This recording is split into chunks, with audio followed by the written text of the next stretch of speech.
Good morning students. कल हम लोगों ने बाइट्स वर्ड्स लॉ की फर्स्ट एप्लीकेशन पढ़ी थी। आज सेकंड एप्लीकेशन है हमारे पास।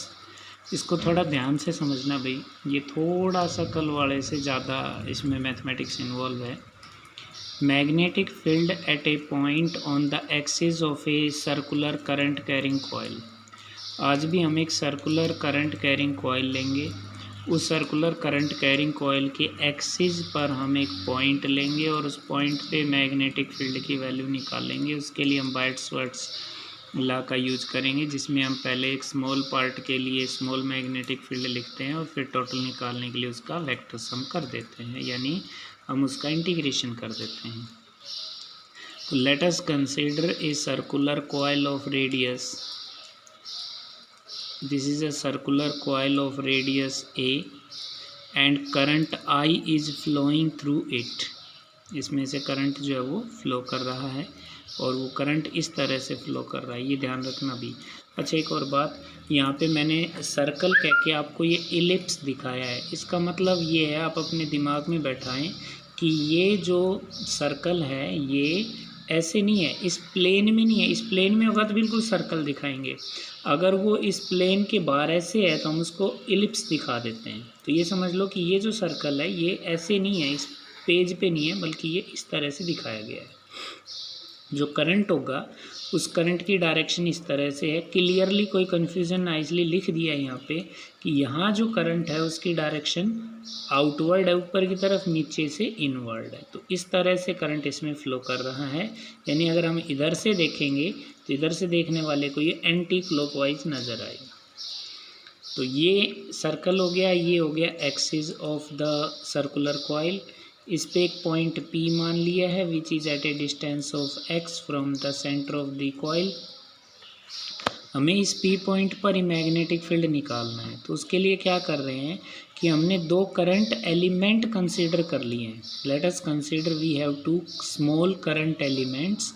IDL वैल्यू है दोनों की, एट एक मान लिया एट पॉइंट C और एक मान लिया एट पॉइंट D। आप इमेजिन करो, जो हमारा सर्कल है वो ऐसे है ना, तो उसमें हमने C पॉइंट तो मान लिया टॉप पे और D पॉइंट मान लिया बॉटम में। तो जो टॉप पे करंट एलिमेंट होगा उसकी डायरेक्शन हो जाएगी आउटवर्ड और जो बॉटम पे होगा उसकी डायरेक्शन हो जाएगी इनवर्ड, क्योंकि करंट एलिमेंट की वही डायरेक्शन होती है जो करंट की होती है। तो यहाँ C से P की दूरी या D से P की दूरी निकाल सकते हैं हम। यहाँ पे पाइथागोरस थ्योरम लगा सकते हैं। ये साइड A है, ये x है, तो ये वाली साइड हो जाएगी √a² प्लस x²। ये निकल गया। अब हम मान लेते हैं कि इस P पॉइंट पर इस C वाले की वजह से, जो करंट एलिमेंट की वजह से मैग्नेटिक फील्ड है वो dB1 है और D वाले की वजह से वो dB2 है। तो let dB1 and dB2 are the magnetic field inductions of the point P at point P due to current elements at D and C and D respectively। तो C की वजह से उसे dB1 मान लिया और जो D की वजह से उसे dB2 मान लिया। तो लिख देते हैं वैल्यू। तो इसके लिए देखो हम लगा रहे हैं फार्मूला बाइट्स-वर्ड्स लॉ। तो वो क्या होता था फार्मूला, अब ऐसे इमेजिन करो कि ये है करंट एलिमेंट और ये है पॉइंट, इनके बीच के लिए हमने फार्मूला लिखना है। तो वो हो गया μ0/4π IDL साइन थीटा होता है। तो यहाँ पे थीटा की जगह 90 लिखा है, वो समझ लो। आप जानते हो थीटा है करंट एलिमेंट और उसके बीच की direction R vector. Current element होगा करंट की डायरेक्शन में, यानी यहाँ से ये इमेजिन करो कि किधर है, आउटवर्ड बाहर की तरफ, और आर वेक्टर है ये है आर वेक्टर करंट एलिमेंट से पॉइंट की तरफ। तो ये आर वेक्टर तो इस प्लेन में है और करंट एलिमेंट वेक्टर इसके परपेंडिकुलर। तो एंगल कितना हो जाएगा इनके बीच में, 90। तो साइन 90 हो गया। जो आर होता है फार्मूले में बाइट्स-वर्ड्स लॉ का, उसकी जगह ये वाली दूरी लिखेंगे। तो ये आ गई a² प्लस x² √² से हट जाएगा। डायरेक्शन देखेंगे तो डायरेक्शन किधर होती है, दोनों के परपेंडिकुलर, मतलब आर वेक्टर के भी परपेंडिकुलर और करंट एलिमेंट वेक्टर के भी, इसके भी। तो इन दोनों के परपेंडिकुलर ये एक ऐसा प्लेन होगा, ये इस प्लेन के परपेंडिकुलर करना है। तो ये जो आर है ना आपका आर वेक्टर, इसके साथ 90 डिग्री का एंगल बना के कर दो इसको इधर।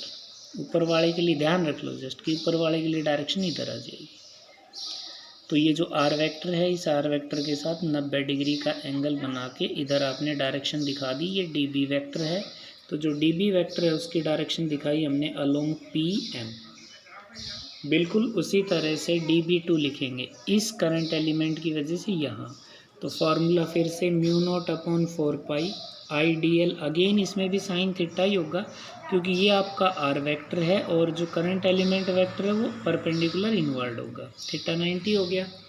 डिस्टेंस फिर से स्क्वायर प्लस एक्स स्क्वायर का अंडर रूट है तो स्क्वायर से अंडर रूट हट जाएगा। डायरेक्शन जो होगी वो इस आर वेक्टर के परपेंडिकुलर होगी, तो इसके साथ 90 डिग्री का एंगल बना के नीचे की तरफ खींच दो। ये dB2 वेक्टर की डायरेक्शन हो गई अलोंग पी एन, तो हमने ये अलोंग पी एन दिखा दी। तो इस तरह से हमने dB1 और dB2 दो वेक्टर्स दिखा दिए। ठीक है, बाकी नेक्स्ट वीडियो में।